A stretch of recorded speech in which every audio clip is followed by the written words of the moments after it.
La foi chrétienne en temps de conflit. Comment réagir face à la guerre selon la parole de Dieu?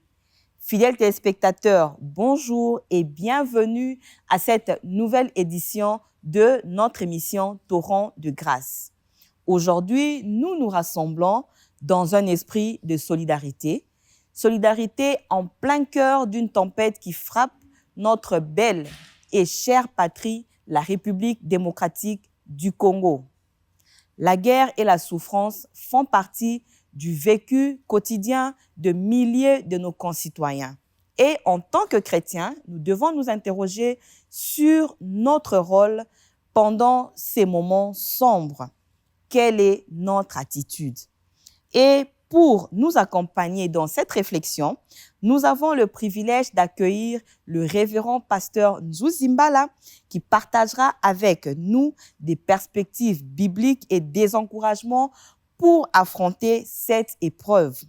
Ensemble, avec le pasteur Nzuzimbala, nous allons plonger dans les Écritures pour découvrir comment notre foi est un refuge et une force pendant les moments difficiles. Préparons nos cœurs et nos esprits car cette émission est un appel à l'espoir. Mais avant cela, nous allons écouter notre sœur, Dorcas Mweze, qui va nous relater l'histoire d'Émile. Émile est un jeune chrétien qui vit cette guerre, ce moment sombre de plus près. Nous donnons la parole à Dorcas Mweze.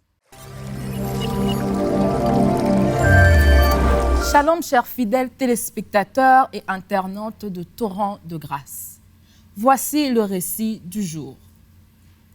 Dans un village de l'Est de la République démocratique du Congo, Émile, un jeune chrétien, vit sa vie bouleversée par la guerre qui ravage sa communauté. Le bruit des armes et les cris de désespoir deviennent son quotidien. Un soir, sa famille est frappée par la tragédie lorsque deux hommes armés emportent ses sœurs, laissant Émile et sa mère dans une douleur insupportable. Alors qu'ils tentent de fuir, ils assistent à la destruction de leur village, à la perte de proches et à la souffrance des autres, plongeant Émile dans un profond désespoir. Au fil des jours, la guerre ne laisse derrière elle que désolation et amertume. Émile, autrefois plein de foi, commence à se questionner sur la présence de Dieu dans cette réalité tragique. Les prières qu'il récitait avec ferveur semblent désormais vides et un sentiment de haine grandit en lui. Il se demande, où est Dieu dans cette souffrance? Pourquoi il permet de telles atrocités et à quoi sert sa foi si elle ne peut pas le protéger, lui et sa famille? Émile se sent trahi et perdu, cherchant désespérément de réponses à ces questions dans un monde brisé. Telle est l'histoire tragique d'Émile. Merci beaucoup Dorcas pour cette histoire troublante de Émile. Émile, ce jeune chrétien qui vit de plus près la guerre. Nous disons bonjour au révérend pasteur Nzuzimbala. Bonjour maman. Bonjour pasteur. Nous sommes très contents de vous accueillir aujourd'hui. Merci. Pour ce nouvel épisode de Torrent de grâce. Nous disons aussi bonjour à notre public, aux grandes dames qui nous accompagnent aujourd'hui. Nous rappelons que c'est le mois de mars, le mois de la femme, et les mamans sont nombreuses aujourd'hui pour nous accompagner dans ce nouvel épisode de Torrent de grâce. Pasteur, nous venons de suivre Dorcas qui vient de nous relater l'histoire d'Émile. Émile qui vit cette guerre de plus près. Nous voudrons savoir, pasteur, comment, face à cette guerre, comment la parole de Dieu peut être pour Émile ou pour tous ceux qui sont dans la même situation que lui, comment la parole de Dieu peut être une lumière d'espoir pour tous ceux qui souffrent.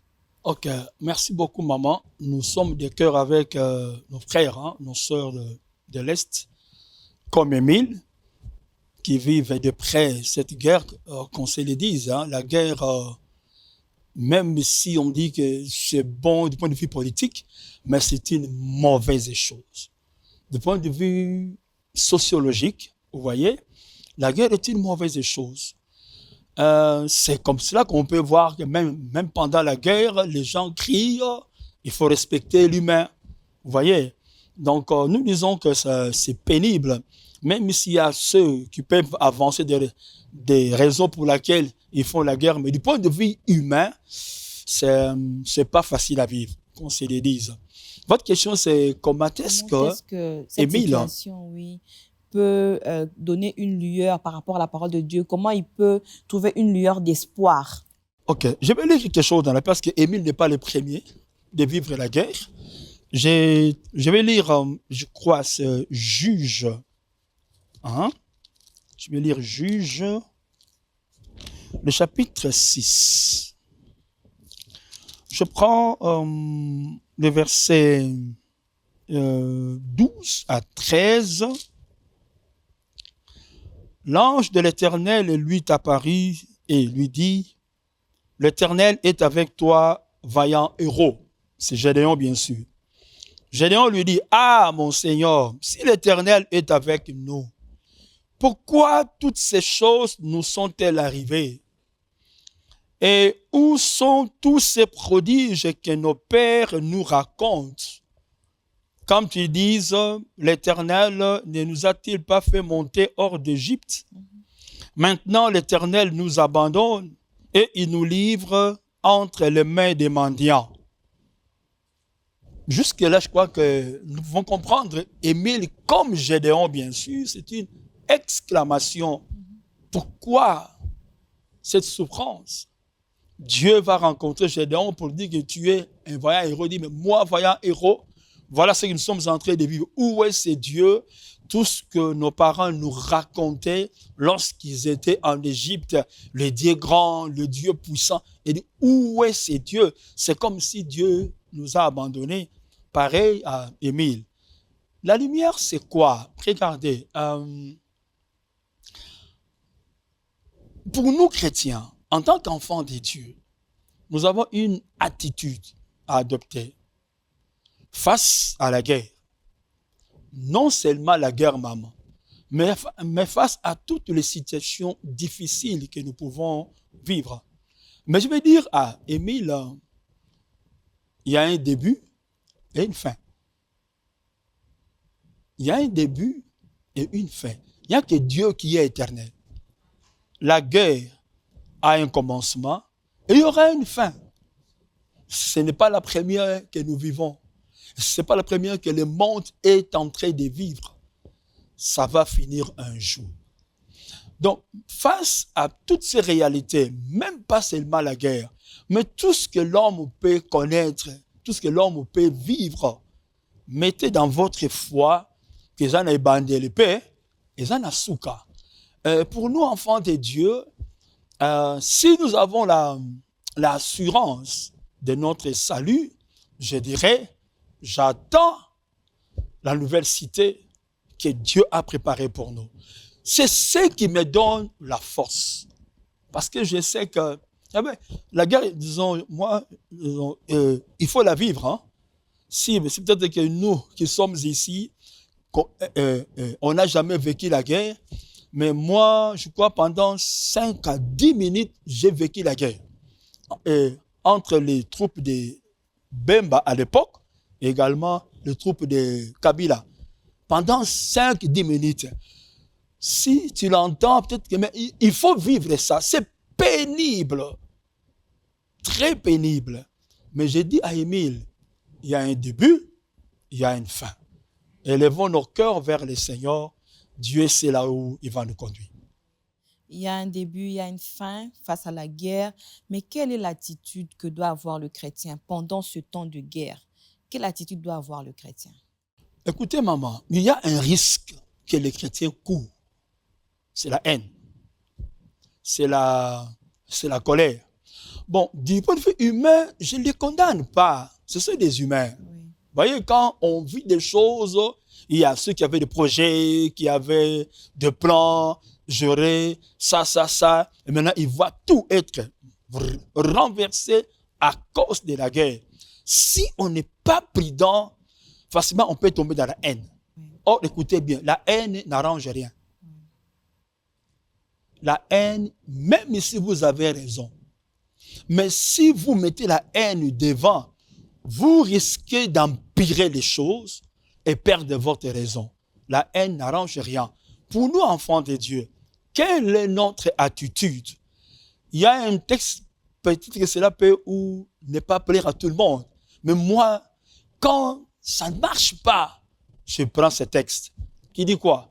Dieu est au contrôle. Dieu contrôle toutes les choses. La Bible dit, l'homme n'est pas le maître de ses pas lorsqu'il marche. Donc c'est Dieu qui contrôle toutes choses. Je peux dire, mais nous sommes chrétiens, pourquoi Dieu a permis ceci? Écoutez, la guerre ou pas, Dieu est sur son trône. La souffrance ou pas, Dieu demeure sur son trône. Et il contrôle toutes les choses. C'est ça notre espoir. C'est ça notre attitude. Attention de ne pas plonger dans une mauvaise attitude qui ne va pas aider notre foi, même qui peut même compliquer l'issue de cette guerre. La haine n'aide pas. Gardons notre foi tournée vers le Seigneur en croyant que Dieu est au contrôle de toutes les choses. Amen. Merci, pasteur. Donc, gardons notre foi, gardons notre cœur de la haine. Et pasteur, vous autorisez aux chrétiens de réagir, par exemple, pendant des débats sur ce qui se passe, la guerre, ces commentaires-là. Est-ce que les chrétiens peuvent aussi plonger dans ça? J'ai un avis qui est personnel. Ok. Je n'aime pas mettre un commentaire sur une donnée que je ne maîtrise pas. Ok. OK? Ok. Je n'aime pas commenter une réalité que je ne maîtrise pas. Voilà. Donc, se mettre à discuter, moi, je ne vois pas vraiment son importance pour nous, enfants de Dieu. Le mieux, c'est quoi? C'est d'aller auprès du Seigneur. Maman, si les armes ne peuvent pas arrêter la guerre, la prière peut l'arrêter. Si tu veux, je peux lire la Bible. J'aime Élisée face à l'armée du roi d'Assyrie. Lorsque ces rois concevaient un plan d'attaque, Dieu révélait le plan d'attaque à Élisée qui était à Samarie et lui, Élisée, à son tour, le révélait à qui? Au roi d'Israël. Mais c'était compliqué pour les rois d'Assyrie. Il dit, mais y a-t-il pas un traître parmi nous? Il y a quelqu'un, en tout cas, parmi nous qui est en train de nous trahir. Son soldat lui a dit, non, il y a un homme qui est à Samarie, qui entend ce que toi tu dis dans ta chambre à coucher. J'aime ce texte. Cet homme, c'est qui? C'est Élisée. Et le roi a dit, il faut aller prendre Élisée. Il faut aller lui arrêter. Ils sont venus avec des chars et des chevaux. Ils ont entouré la montagne. Géasi, sa phrase. Oh mon Seigneur, que ferions-nous? Les serviteurs d'Élisée. Tokosala nini. Tokosuka wapi. Et j'ai aimé ce texte. Élisée a prié. Seigneur, ouvre-lui les yeux pour qu'il voie. Dieu a ouvert les yeux de Géasi qui a vu une grande armée de Dieu qui entourait la montagne. Et il était rassuré. Quelle est notre attitude? Allons-y auprès du Seigneur dans la prière. J'insiste, il y a un début, il y a une fin. Israël en Égypte. 3 décennies d'esclavage. Mais le jour où Dieu a résolu d'arrêter tout, Pharaon, malgré son armée, sa puissance de feu, ne pouvait pas arrêter le plan de Dieu. Ça finira un jour. Qu'est-ce que nous, on doit faire? Allons, comme Élisée, parlons au Seigneur.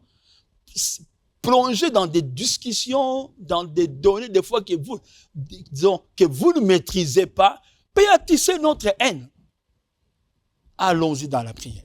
Allons-y dans la prière. Là, c'est un conseil que vous lancez directement à Émile, à tous ceux qui souffrent et à chacun de nous aussi qui des fois, plongeons dans des commentaires un peu déplacés même. Mais pasteur, à un moment, il y a vraiment la haine qui naît dans nos cœurs, des ressentiments qui naissent dans le cœur. Maintenant, qu'est-ce que nous devons faire? Que recommandez-vous aux chrétiens pour essayer un peu de diminuer cette haine et de renaître à l'intérieur de nous la paix et la foi? La haine, il faut la chasser, il ne faut pas la diminuer. Comment la chasser? Elle est une très mauvaise chose. La chasser, oui, mais Il comment est la vrai, chasser? nous sommes humains avec des sentiments, avec des émotions. Oui, Quand je vois que non, mes droits sont bafoués, oui. notre territoire est attaqué, en tant qu'humain, ça peut monter. Moi, j'ai vu des gens, j'étais les noms, tous on était quelque part en formation. Il y a eu, je crois, 6 nations, disons ici en Afrique, quelque part internées pour la formation. Mais lorsqu'ils avaient appris qu'il y avait la guerre chez eux, j'ai vu des pasteurs en formation se mettre en colère. Commencer à parler avec une colère, c'est compréhensible. On est humain, ça peut y arriver. Mais c'est à nous de gérer ces choses. Lorsque la haine commence à nous gérer, maman, nous allons perdre. Lorsque les émotions comme la haine, comme la colère commencent à nous gérer, nous serons des perdants. Nous devons gérer ces choses. Comment est-ce qu'on peut faire? Je vais encore le dire. Regardons auprès du Seigneur. Amen. Voyez, lorsque vous lisez les Écritures, il y a des rois qui ont vécu des guerres injustes. Oui. Les Philistins qui venaient piller Israël, ils pleuraient. Il y a Jonas qui a refusé d'aller évangéliser Ninive. Tu sais pourquoi? Parce que ces gens venaient piller Israël. Lui, il dit non, quand Dieu lui appelle, va, annonce la parole à Ninive. Il dit, moi, allez annoncer la parole à Ninive. Ceux-là qui nous agressent, ceux-là qui nous pillent, il a fui pour aller où? À Tarsis. C'est la haine, l'esprit patriotique qui est bon, mais ne tombons pas dans la haine. Et Dieu lui a récupéré à sa manière, avalé par un poisson, jusqu'où? À Ninive. Là où il fouille, parce qu'il ne voulait pas que ce peuple se convertisse, parce que c'était un peuple ennemi. Mais Dieu a tourné les choses jusqu'à ramener Jonas à Ninive. La haine ne va pas nous aider. Allons-y au Seigneur. Nous sommes enfants de Dieu. Nous sommes des chrétiens. Quand la haine prend place, nous serons des perdants. Comment chasser la haine? Allons-y dans la prière. Moi, j'ai un secret. Quand quelqu'un me crée des problèmes, innocent que je suis, il parle contre moi, il raconte des choses, il monte des histoires. Je ne connais pas ça. Mais c'est monsieur, pourquoi est-ce qu'il me déteste? Je sens en moi de l'amertume, de la haine. Qu'est-ce que j'ai fait pour chasser ça? Je mets mes genoux par terre. Je parle à Dieu. Je verse mes larmes vers Dieu. Et là, je sens dans mon cœur une paix, une assurance de la part de Dieu. Vous voyez ça? Quand je pense plus aux troupes qui sont là-bas, je prie pour eux. Nous, on ne sent rien. Hein? C'est eux qui sont au front. Je prie pour eux, que le Seigneur les aide. Écartons cette haine. Plions nos genoux. Dieu sait comment arrêter cette situation. Et il le fera. Moi, je crois. Amen. Nous encourageons tous ceux qui souffrent, et Émile en particulier, à se tourner vers Dieu pendant ce moment, pendant cette épreuve, et Dieu est au contrôle, donc que nous ne cédons pas à la haine. Pasteur, en tant que communauté chrétienne, comment pouvons-nous, en tant que chrétiens, soutenir, aider ceux qui sont dévastés, déchirés par des moments troubles, des moments difficiles? Ça, c'est une très bonne question. Quand quelqu'un est en souffrance, vous savez, il y a des choses où l'argent ne peut pas résoudre. Hein? Ni l'argent, ni les connaissances, ni les relations. Mais ce que moi je sais, il y a des choses, plutôt, la prière peut traverser là où la main humaine ne sait pas y arriver. nous, communauté, qu'est-ce qu'on peut faire? Si nous connaissons des gens qui sont dans ces milieux, appelons, exhortons. Moi, c'est ce que j'ai fait. Je connais là-bas des familles, des églises, des serviteurs. On appelle. On fait des petits SMS pour les exhorter, pour les encourager. De deux, si Dieu donnait un peu de moyens, réunissons, envoyons. Amen. Afin que Dieu puisse. Il y a même ceux qui manquent même, je crois, à manger. Réunissons, envoyons. Et enfin, parlons à Dieu. Seul Dieu est capable d'aider. Nous avons écouté beaucoup de témoignages. Beaucoup. Où une famille menacée d'être éliminés tous. Mais ces gens ont pilé leurs armes, ils sont sortis. C'était quoi? Il n'y a que Dieu qui peut faire ça. Prions que le Seigneur. Appelons, et s'il faut appeler. Si nous connaissons des frères et de ceux qui sont là-bas, réunissons un peu de moyens. Envoyons. Ils en ont besoin. Et parlons à Dieu pour eux. Parce que moi, je pense aux femmes enceintes. Je pense aux personnes vivant avec handicap. Je pense aux enfants. Je pense même à certains malades chroniques qui doivent aller chaque jour prendre son traitement. Dans un état de guerre, ils feront ça comment? Parlons au Seigneur. Dieu seul est capable. Moi, je l'ai vécu ici lorsque Mouzé avançait. Notre quatrième fille, maman avait eu des contractions précoces. Je les prends à l'hôpital. Donc, Mouzé est à Kenge. On court à l'hôpital. On dit, maman, tu as encore 3 semaines. Il me dit, on rentre. C'est la peur, c'est la crainte. Ça va arriver comment? Prions, parlons au Seigneur. Oui. Dieu fera grâce. Amen. Prions, parlons au Seigneur, Dieu fera grâce. Pasteur, nous aimerons que vous puissiez encore enrichir ce moment d'encouragement pour Émile et pour tous les autres avec des exemples bibliques ou contemporains pour les aider à affermir encore leur foi pendant ce moment difficile. Merci. La guerre est aussi une preuve de notre foi. La guerre, c'est aussi une épreuve de notre amour pour Dieu. Qu'est-ce que nous devons faire? J'ai dit aux chrétiens, ouvrons la parole du Seigneur. Lisons David. C'est un grand guerrier qui a vécu des moments pénibles, des moments difficiles. Je connais un roi dans la Bible. Pendant la guerre, il a eu tellement peur. Il est allé parler à Dieu. Voilà ce que Dieu lui avait dit. Sonnez la trompette. Adorez-moi. Moi, Dieu, je ferai le reste. Dieu sait ce qu'il va faire. Rentrons dans la parole du Seigneur. Parlons à Dieu. On m'a regardé.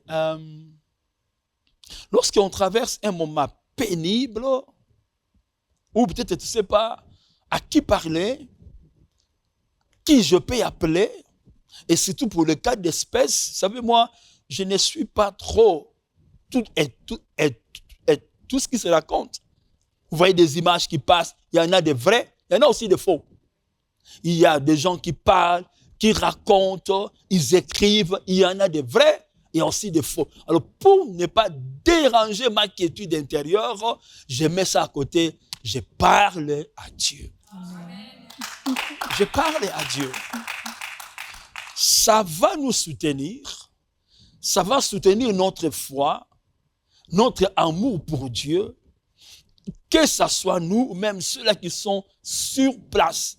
On regarde le Seigneur. Nous pensons qu'avec cette attitude, maman, on va s'en sortir. Dieu va affermir notre foi. Et après la guerre, on aura une histoire à raconter de ce que Dieu a fait. Ok. Merci beaucoup, pasteur. Nous suivons dans les réseaux sociaux, même dans les médias, qu'il y a des prières qui se font pour la paix au Congo. Mais pasteur, nous aimons savoir comment prier avec une prière authentique pour la paix et la quiétude au Congo. Je ne sais pas. Et pourquoi tu dis prière authentique? Oui. Mais si nous voulons la paix Mhm. au Congo, Oui. on fait la prière selon les Écritures. OK. Selon ce que la Bible nous dit. OK. Regarde, lorsqu'un avocat veut plaider pour son client, l'avocat ne parle pas en l'air. Oui. Il s'appuie sur la loi pour convaincre le juge et d'acquitter son client. Mais s'il parlait en l'air, tout ce qu'il va dire sera balayé. Il n'y a pas de prière authentique. Il y a la prière fondée sur les Écritures. OK. Qu'est-ce que la Bible nous dit? Oui. Quelles sont les promesses de Dieu? Qui sont ceux-là qui ont aussi vécu la guerre? Okay. Qu'est-ce que Dieu leur avait dit? Comment est-ce qu'ils avaient prié? Qu'est-ce qu'ils avaient fait? Prenons tous ces éléments pour soutenir notre prière. Pour le pays, pour les populations, pour les forces armées, prions selon les Écritures. Et là, j'aimerais insister. Et si vous mettez la haine, il n'y aura rien. Ça ne va rien donner. Oui. Si nous mettons disons, il y a un monsieur, je vis, Julien, il racontait, ça ne va rien donner. Prenons ce que la Bible dit, fondez votre prière sur ce que Dieu dit. Parce que Dieu est dans sa parole. Maman Safi, Dieu ne réunit jamais sa parole. Mm-hmm. Nous qui avons des églises qui ont été dédiées au Seigneur, lorsqu'on prie pour un temple, pour le dédier au Seigneur, nous disons, quand il y aura la guerre, le peuple entrera ici pour rechercher ta face. Quand il y aura de l'épidémie, il y aura de la peste, il y aura des maladies, le peuple entrera ici pour t'implorer. Écoute la prière de ton peuple. Entrons dans le temple de Dieu. Parlons au Seigneur. Dieu va nous exaucer. Merci beaucoup, Pasteur Nzouzi. Nous sommes en train d'arriver lentement et sûrement à la fin de notre émission et nous vous laissons 2 petites minutes pour des paroles d'encouragement à nos frères, à notre frère Émile particulièrement qui nous a écrit et à tous ceux qui sont en train de vivre cette épreuve de plus près comme Émile. Je dis d'abord à nous tous, nous frères, sœurs, église, à nous tous, peuple congolais, j'aime un verset qui dit « Le cheval est équipé pour le jour de la bataille, mais la victoire appartient à l'Éternel. » J'aime bien ce texte. Équiper le cheval, c'est bon. Entraîner le cheval, équiper-le bien. Mais David dit, plutôt Salomon dit, la victoire, la délivrance viennent de l'Éternel. Qu'est-ce que je veux dire? Laissons les politiques faire ce qu'ils peuvent faire. Laissons l'armée faire ce qu'ils doivent faire. Nous, faisons ce que nous devons faire. C'est quoi? Prions nos jeunes. Les politiques réfléchissent comment faire, comment s'en sortir. L'armée est au front avec les ennemis. Chacun fait ce qu'il peut. Nous, Église, plions nos genoux. Parlons au Seigneur avec un cœur plein d'amour. Seul Dieu connaît l'issue de cette guerre. Et il étendra sa main. Je crois qu'il agira si nous prions avec la foi. J'ai dit à notre frère Émile, nous nous mettons à votre place. Vous qui êtes sur place au front, ça fait mal. Quand on entend le bruit d'histoire qui tombe, j'ai dit, moi, juste pendant 5-10 minutes où j'ai vécu ça, je n'aime pas le raconter. Je n'aime pas parce que c'était traumatisant. Et même ce que les douilles tombaient dans la maison, c'était traumatisant. C'est une mauvaise chose, la guerre. Mais parlons au Seigneur. Dieu étendra sa main. J'encourage Émile. Affermis ta foi sur ce que la Bible dit. Et Dieu sait ce qu'il fera. Merci beaucoup, révérend pasteur Nzouzi Mbala. Nous sommes vraiment à la fin de cet épisode de Torrent de grâce. Nous rappelons à nos fidèles téléspectateurs qu'aujourd'hui, nous avons parlé du chrétien face au temps de conflit du chrétien face à la guerre et comment réagir selon la parole de Dieu. Le révérend pasteur Ndouzi nous a aidés à comprendre que nous ne devons pas laisser la haine envahir notre cœur, mais que nous devons plutôt aller vers notre Dieu et l'implorer sincèrement. Merci à Émile qui a trouvé sûrement une consolation par rapport à l'épisode d'aujourd'hui. Nous remercions le révérend pasteur Ndouzi pour sa disponibilité et nous espérons le retrouver prochainement. Nous rappelons aux téléspectateurs que notre émission Torrent de grâce, c'est chaque vendredi à Madjabou TV à 20h30 et nous espérons vous compter encore nombreux pour le prochain numéro. Je dis une fois de plus merci à nos mamans qui nous ont accompagnés. Nous rappelons en ce mois de mars, le mois de la femme. Nous disons merci à nos mamans qui nous ont accompagnés sur le plateau d'aujourd'hui et nous disons à nos téléspectateurs que Dieu nous bénisse. Au revoir, pasteur.